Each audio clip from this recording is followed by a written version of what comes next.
Hi, everybody. I'm Bryan Mudd, a fan of South Plains politics. Here's your talking points for this week. The governor makes ERCOT upgrades law in Texas, all as LP&L says to prepare for your power bills to go even higher. And from a public constantly concerned about how city leaders use their tax money, the word from the Charter Review Committee is to pay that city council. From the studios of KAMC Television in Lubbock, your local election headquarters. This is Talking Points with Bryan Mudd.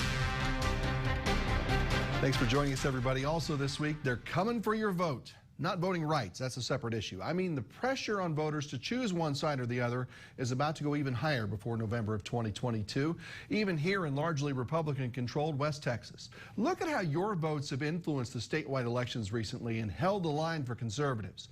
The GOP will want more of this, but Democrats will want to try and chip away at that. So you'll hear both parties talk a lot about rural West Texas issues over the next year and a half. And that's a good thing. For Republicans, it's a good way to do that is to host a big rural summit at Texas Tech and bring the congressional gang here to talk about things that push our economy, like the state of agriculture. And our Grace Morris sat in. Agriculture is the lifeblood of our economy in West Texas and throughout rural America. Members of Congress and community leaders gathering in Lubbock to discuss the needs of rural America. We need a robust, dynamic rural economy, ag economy, and rural communities. And without that, their quality of life wouldn't be the same. It is so important that we work to protect the ethic that remains, that heartbeat of America that remains in our rural communities. Arrington says he feels policies from the left side of the aisle are extreme, alarmist, and not beneficial to West Texas farmers. What gives us the ability to feed our own people is being under assault by some of these environmental policies. Climate change was also a topic of discussion at Thursday's summit, many saying they believe that farmers serve to help climate change, and policies like the Green New Deal only vilify them. Transitioning over time to more renewable and cleaner energy is fine, but that needs to be very wise and strategic and thoughtful, and it needs to be balanced. Lawmakers even touching on the upcoming farm bill and the work they're doing now to protect farmers. It's important with the weather volatility and the market risks that there is this cost share arrangement that exists with producers where the safety net is reliable. Hoping to provide help to those who help us every day. I think we're blessed with incredible opportunities to support farm families. Grace Morris, KAMC News. All right, and with that in mind, let's continue our conversation we began last week with Congressman Arrington about the state of things in Washington and here in his district. All right, I remember you hadn't been in office for maybe a couple of months, and we talked here at this table about the need for a new VA clinic here. Yeah. And so it must have been nice to be out there for the ribbon cutting and getting that opened up. Man, these are our heroes. Our nation's character can be measured probably in just a few ways, and no doubt one of them is how we treat those sons and daughters we send into battle.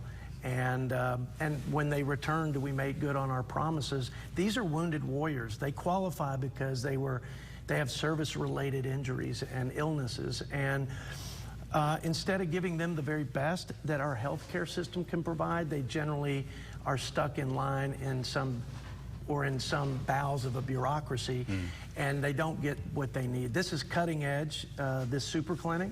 It's 21st century treatments and cures in partnership with Texas Tech and the very best of Covenant KAMC. So this is how we ought to treat our heroes. Yeah. This is what veterans deserve. I didn't get a straw. I'm not sure I can tell you with a straight face that every veteran around the country is going to have access to this quality of patient care and service. But you know what? For West Texans, and for West Texas veterans, and there are tens of thousands, this is a big deal, and it's the right thing. I'm so proud to have been a small part of it. You know, with everybody coming out of the COVID situation, summer now has arrived. The migrant situation at the border has sort of been pushed out of the consciousness, I think, a little bit of folks lately. What are you hearing now on an update on how that's being handled and what's going on there and what needs to be done here over the short term? Well, I think it's the biggest crisis that we face.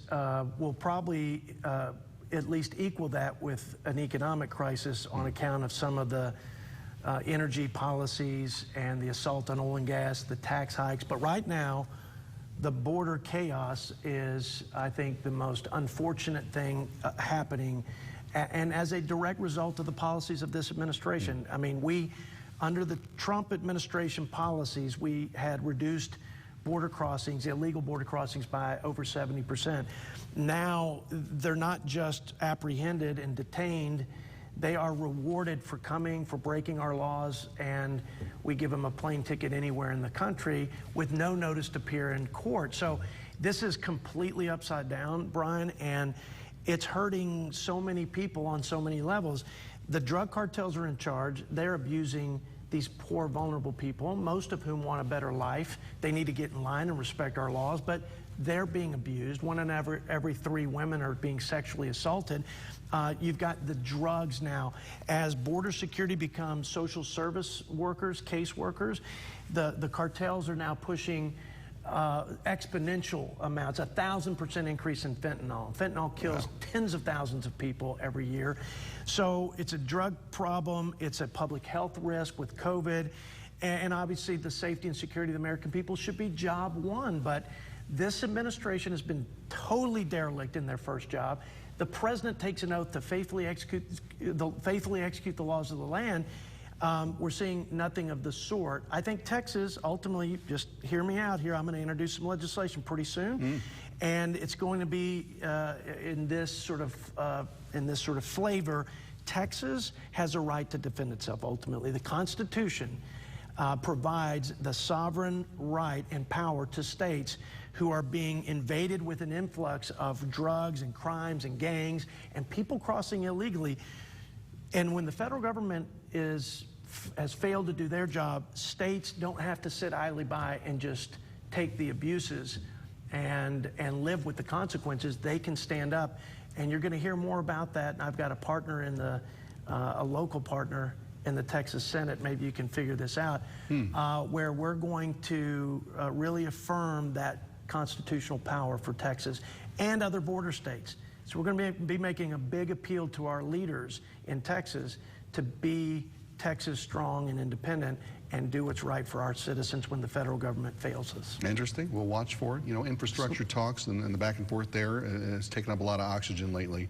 You know, we've talked about COVID relief and the like, and things that cost money, and big things cost big money.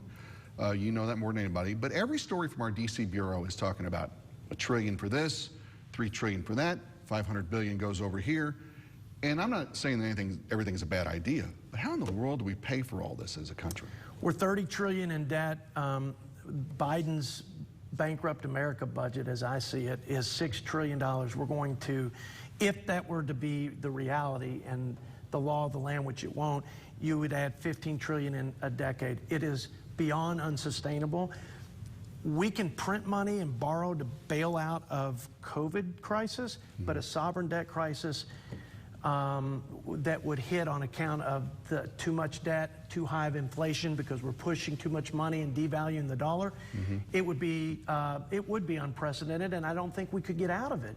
And so this is a serious matter, and that crisis, that financial crisis, looms large on the horizon, and all we're seeing by pushing more money into the system is higher inflation, especially at the pump with additional energy regulations. And then you've got people not working who are getting paid more to be on unemployment. And then you throw a tax hike, which is, if you just on businesses, which would be, if Biden's policy goes through, you'd have our businesses taxed higher than communist China's businesses. Right. 70% of which is borne by working families in lower wages, higher cost of goods and services. They'll let the middle class tax cuts expire. They'll take the death tax and basically double it, where our farmers and ranchers will have to sell the family farm to just pay for the taxes. It's hard to get through the litany of horrible economic policies that are being thrust on our country at a time when we need to recover. Lubbock Congressman Jody Arrington, always good to talk to you, my man. You too, my friend. Safe travels. Thank you.